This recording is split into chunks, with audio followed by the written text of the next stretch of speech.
This is Score to Death Radio from the Cinematic Sound Radio Network. I'm J. Blake Fichera, the author of the Score to Death books, which feature detailed interviews with 30 of horror's greatest composers. I'm also the host of Score to Death, the podcast, which features audio interviews with several more fantastic film composers, and can be found just about everywhere you listen to podcasts. Today we once again continue our exploration into the music of one of horror's and Italy's most influential bands, which also happens to be one of my favorite bands of all time and one of the main inspirations for my first Score to Death book. Of course, we are once again talking about Goblin. This is part 5 of a limited series that is exploring various aspects of Goblin's nearly 50-year career. And on this episode, we continue to boldly go where no podcast has ever gone before, as we wrap up the second of 2 detailed installments showcasing the soundtracks that the members of Goblin played on as studio musicians for other composers. On the last episode, we heard music composed by Enrico Simonetti, Pippo Caruso, Riz Ortolani, and more. Today, we dive even deeper into their studio work, both within the horror genre and outside of it. Like the previous episodes, all the information I will be discussing today is taken from my own interviews with Claudio Simonetti and Maurizio Guarini from my first Score to Death book, as well as from the knowledge I've gained over the last 20 plus years from reading various album liner notes and interviews, and most notably from Fabio Capuzzo's amazing book, Goblin, 7 Notes in Red, a must-read for all Goblin fans. Before we begin, it is important to note that the amount of detailed information about this particular aspect of Goblin's career is somewhat scarce. The members of the band played on many, and I do mean many, albums and film scores as studio musicians, both together as a group and individually. Even with 2 lengthy episodes dedicated to this topic, we are still just scratching the surface of the film and television scores that the members of Goblin recorded for other composers. In addition to being signed to Cinevox Records as a band, they were also contracted studio players for the label, and in most cases, weren't credited for their session work. Even the Goblin expert Fabio Capuzzo acknowledges that the information given in regards to Goblin's participation in some of the scores mentioned in his book is educated speculation and unconfirmed. And he sometimes doesn't specifically say who he believes played on a score, opting for the more general term members of Goblin. Adding to all the confusion, in some cases, record labels inaccurately claim that the entire lineup of Goblin has played on a soundtrack in an attempt to sell more copies, when it is actually more likely just 1 or 2 members, if any. So, keeping all that in mind, I will be playing film cues from various composers, and giving you the information that I have found that I feel seems most accurate or plausible. And in some cases that information has been confirmed, but in some it has not. Take everything with a grain of salt, and please feel free to reach your own conclusions about who played on what. So let's not waste any more time chatting and let's get started. Kicking things off with some music composed by the great Stelvio Cipriani.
We just heard the Stelvio Cipriani penned cues Incubi Ricorrenti 9, Incubi Ricorrenti 5, L'Ossessione 11, Incubi Ricorrenti opening theme, and Lettere from the popular 1978 giallo film Solamente Nero, also known as The Bloodstained Shadow. In case you're wondering, the term Incubi Ricorrenti translates in English to recurring nightmares. This is a well-known soundtrack to many Goblin fans, because it is one of the few to be widely known to feature all four members of the classic Suspiria Dawn of the Dead lineup of the band. Claudio Simonetti, the late Massimo Marante, Fabio Pignatelli, and Agostino Marangolo. And this is an instance where, though Cipriani composed the cues, the members of Goblin arranged them for their instrumentation and the recording.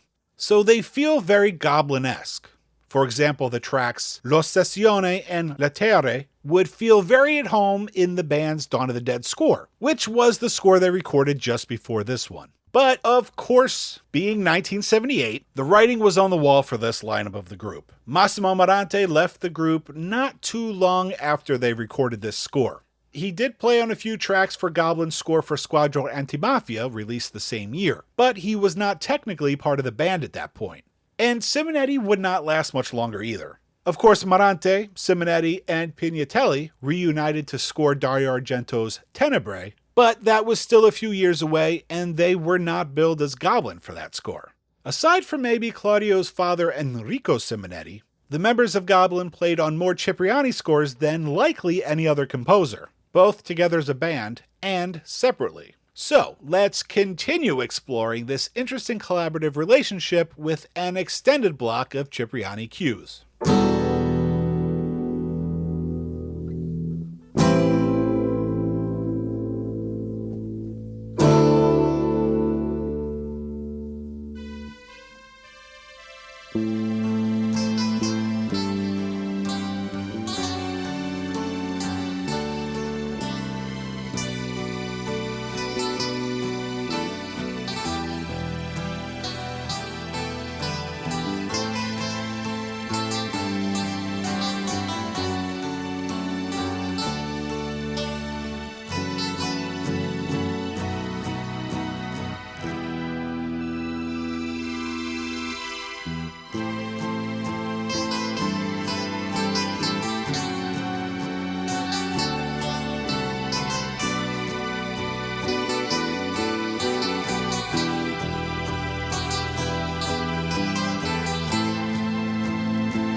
We kicked that extended musical segment off with 4 musical cues from a 1977 horror miniseries titled Il Fauno di Marmo, loosely based on the Nathaniel Hawthorne book The Marble Faun. We then heard 2 tracks from the 1978 crime film Bersaglio Altezza Uomo. And finally, 3 tracks from the 1979 horror film Un'ombra nell'ombra, also known as Ring of Darkness, all of which were composed by Stelvio Cipriani. From everything I've been able to find, keyboardist Claudio Simonetti may be the only Goblin member who played on the score for Il Fauno di Marmo, which is interesting because 1977 puts its television airing during the same year of Suspiria. So, if Simonetti is really the only member, I wonder why.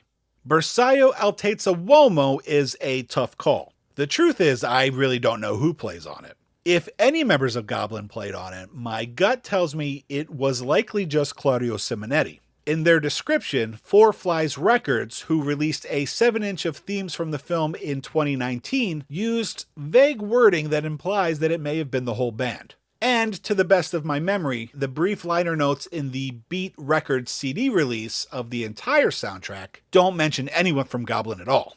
I asked my colleague, Goblin, 7 Notes in Red author Fabio Capuzzo, what he thought, and he agrees with me that it is likely only Simonetti. Un'ombra nell'ombra, also known as Ring of Darkness, is another tricky one, because for the release of this soundtrack, Four Flies Records comes right out and just plain says that the classic Suspiria lineup of Goblin, Simonetti, Morante, Pignatelli, and Marangolo, played on it. I actually like this score very much, and creatively, it definitely shows signs of Goblin involvement. The last track we heard was called The Hour of Infernal Game Part 1, and does have more than a few shades of their Dawn of the Dead score. In fact, several cues on the soundtrack are variations of this theme. But here's the problem. Four Flies Records says that all 4 classic members of the band played on it. And not only was guitarist Massimo Morante not in the band at the time that this score was recorded, but there is barely any guitar on the score at all. Of the 3 tracks I played, I think I may hear some guitar chugging along in the background of Devil Dance, but I'm not sure that there's any guitar on the other 2 tracks. And if that is a guitar on Devil Dance, it could be anyone, like Marco Rinalduzzi, for example, or some other studio musician. In my opinion, it seems extremely unlikely that it is Morante. And if the record label's information is inaccurate, like I believe it is, we are once again left with a bit of a mystery. I think that it's a pretty safe bet that Claudio Simonetti is playing keyboards, but I don't know about Pignatelli and Marangolo. I don't hear anything in the score that immediately jumps out as being undoubtedly them. Those guys definitely have distinctive styles, and I don't think I hear any signature stuff on there. But it's definitely possible. So I will let you come to your own conclusions about these last 2 scores. But before we move on to some other composers, I want to just play a few more cues written by Cipriani. This time from a monumental Italian zombie cult classic.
We just heard 4 tracks composed by Stelvio Cipriani for Umberto Lenzi's 1980 Italian zombie cult classic, Nightmare City, also known as City of the Walking Dead. It is worth noting that Lenzi didn't consider it a zombie film. He always maintained that the monsters in the film were ghouls and not zombies. However, for all intents and purposes, it's a zombie movie. And not just any zombie movie, but the one that many horror film scholars credit as the first fast-moving zombie movie. The tracks all have Italian names, and quite frankly, I'm not in the mood to butcher their pronunciations. As always, you can find complete track listings for Score to Death Radio episodes at cinematicsoundradio.net. Though I should warn you that the track names for this particular soundtrack vary from release to release. Anyway, I dig this score. It has a lot of very cool atmospheric stuff going on, also some disco stuff that I didn't play.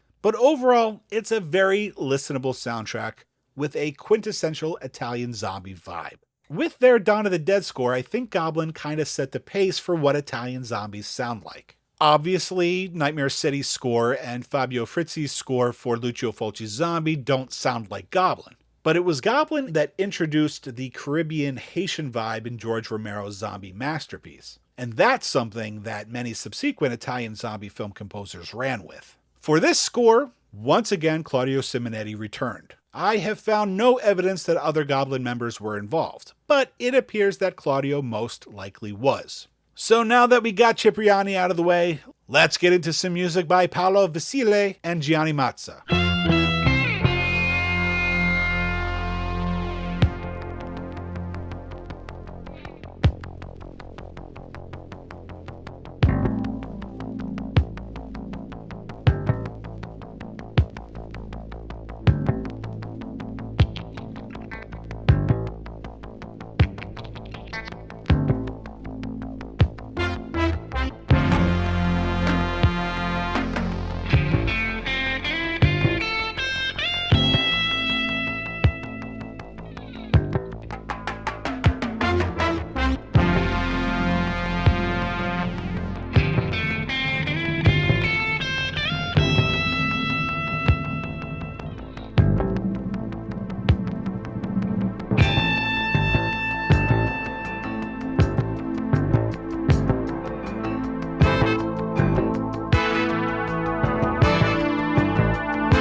We just heard the tracks Astonishment, Hang Up, Flight, and Revenge, composed by Paolo Vasile for the 1980 Enzo G. Castellari crime film Il Giorno del Cobra. I took these tracks from a vinyl album, so please excuse the difference in sound quality. And as you heard, those cues are all very similar and playing off the same simple rhythmic ideas.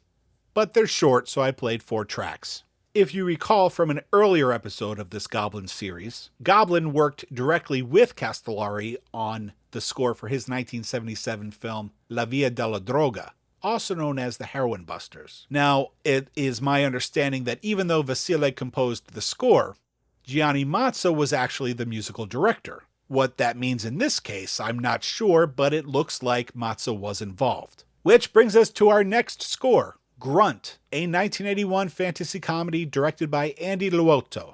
We heard the tracks Caverna and Teme de Nick, composed by Gianni Mazza. Those 2 tracks represent the 2 ends of the spectrum for this score, but there really isn't much in between. Atmospheric synth stuff and upbeat ragtimey jazz, a weird combo, but hey, it's Italian. Although it is pretty accepted that members of Goblin played on these 2 scores, I'm not exactly sure who. Il Giorno del Cobra comes out in 1980. Agostino Marangolo is still in the band for some of 1980, so there is a chance that he played drums on it, as well as Maurizio Guarini on keyboards and guitarist Marco Renalduzzi, and maybe even Marangolo's brother Antonio. But my guess is that at the very least, Fabio Pignatelli is probably on bass. I'm not sure, sorry. This episode is full of a lot of uncertainty, but as I said earlier, they weren't credited on a lot of this stuff, so it's often a tough call. As for Grunt, Goblin's non-soundtrack pop album Volo gets released in 1982, which Gianni Mazza plays on as a studio musician, not as a member of Goblin. From what I've read, and due to the timing, though I'm not positive, there's a chance that the entire Volo lineup of Goblin played on this one, made up of Pignatelli Guarini, Marco Renalduzzi, and drummer Derek Wilson.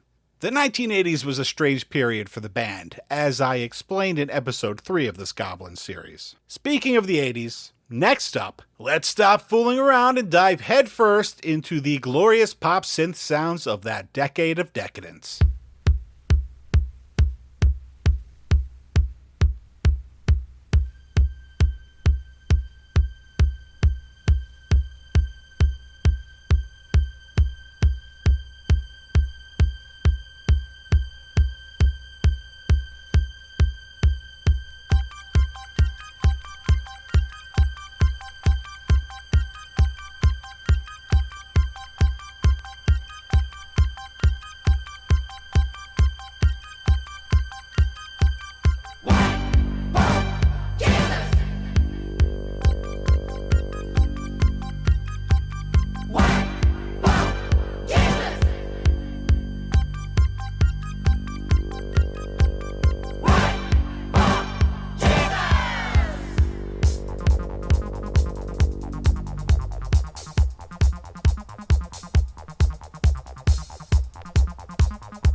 We kicked that segment off with the catchy title track from the 1980 Italian musical White Pop Jesus, composed by Franco Bixio and Vincenzo Tempera. Fans of Italian film music may recognize those names because they were part of a trio along with Fabio Frizzi, titled Bixio, Frizzi, and Tempera. They scored many Italian films, including Lucio Fulci's Sette Notte in Nero, also known as Seven Notes in Black, as well as under the title The Psychic.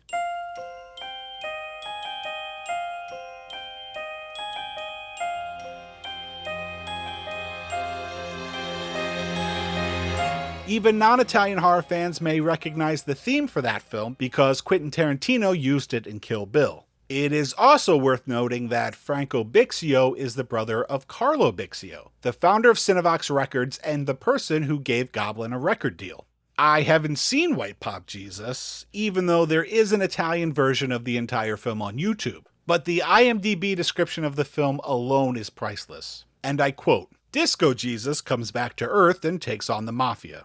We then heard the tracks Duel, Don't Go Away, and Go Go, composed by Antonello Venditti for the 1986 comedy Troppo Forte. And man, do they shine with all the glory of that mid-80s sound. As for Goblin's involvement with these scores, reportedly Fabio Pignatelli played bass and Agostino Marangolo played drums on White Pop Jesus. I would have loved to play more cues from that score, but the opening cue was the only one I could find, unfortunately. As for Troppo Forte, Fabio Pignatelli played bass as well as programmed the computer for those cues. Marco Renalduzzi played guitar, and Derek Wilson played drums and programmed the drum machines. Before this episode comes to a close, I'd like to play some music from a composer and a couple of films that have meant a lot to me personally. So let's finish things off with some music by the great Fabio Frizzi.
We just heard Suoni Dissonanti and Piora e Liberazione from Lucio Fulci's City of the Living Dead, also known as Gates of Hell. And then we listened to Sequenza ritmica e tema, Suona aperto, Verso l'ignoto, and Oltre la soglia from Lucio Fulci's 1981 masterpiece, The Beyond, all of which were composed by Fabio Frizzi, and feature Goblin members Fabio Pignatelli, Agostino Marangolo, and Maurizio Guarini on bass, drums, and keyboards, respectively. They also played on Frizzi's score for Lucio Fulci's Zombie, also known as Zombie 2, but I tried to choose cues that really highlighted the Goblin members involved. And though I love the Zombie score, it doesn't quite highlight their talents like these do. Pignatelli's bass playing is great on all of these tracks, but it is just so beautiful and unique on Piora e Liberazione. I discovered Frizzi's music at the same time that I did Goblin's. In fact, I may have even heard his first. Along with Goblin and John Carpenter, he is one of the people that really inspired me to create the Scored to Death books. And I got to do a short interview with him for the first book. I can't say for certain, but I believe our interview may have been the first time it was reported here in the States that Fabio Pignatelli and Agostino Marangolo played on these scores. I definitely didn't know it before that. And let's just say I did a lot of research for that interview. If it was known here, it definitely wasn't widely known. Anyway, sadly, we are out of time. I hope you've been enjoying this limited series about the band Goblin, and these last 2 episodes which highlight their work as studio musicians on other composers' scores. There are still Goblin episodes I'd like to do, so this limited series is not quite over yet, but we will be taking a break from it for a little while, because I'm working on something fun for October and the Halloween season. So stay tuned for that. As always, you can find complete track listings for Scored to Death Radio episodes at cinematicsoundradio.net. If you've been enjoying Scored to Death Radio and this deep dive into the music of Goblin, please take the time to spread the word on social media, and consider reviewing the show over on Cinematic Sound Radio's Apple Podcast/iTunes page. If you'd like to keep up with all things Scored to Death, you can follow me on Twitter, Facebook, and Instagram at Scored to Death. And if you'd like to check out my in-depth interviews with Claudio Simonetti, Maurizio Guarini, Fabio Frizzi, and 27 other amazing film music composers, please pick up copies of my books, Scored to Death, Conversations with Some of Horror's Greatest Composers, and Scored to Death 2, More Conversations with Some of Horror's Greatest Composers, which are available in both paperback and ebook. And you can buy paperbacks from me directly at scoredtodeath.com. And please consider checking out Scored to Death the podcast, where I also interview exceptionally talented composers, without always sticking so strictly to the horror genre. And like this show, it is available just about everywhere you listen to podcasts. I'm Jay Blake Fichera, and you've been listening to Scored to Death Radio on the Cinematic Sound Radio Network. Thank you for listening.